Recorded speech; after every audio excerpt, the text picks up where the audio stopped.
Nag-request naman ng mga anak ko na magluto naman ako ng fried chicken today. Kaya naman, for today's video, another chicken recipe na sana po magustuhan nyo. Bali 1 kilo po ito ng chicken wings. Ito po, double fry ko na yan. In another pan, nagluto na rin po ako dito ng gravy. Purito talaga ng mga anak ko ang fried chicken. Kadalasan, iyan yung pinapabaon ko sa kanila sa school. Pero sa pambaon nila, boneless fried chicken na. Ito po yung breakfast nila today. Nga po kanginang umaga, kaya yan, maririnig nyo guys yung sounds ng ulan.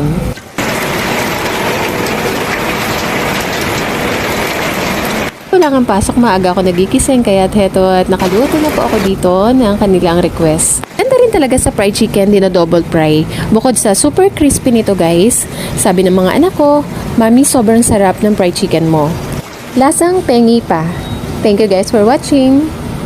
Kain po tayo. Bye!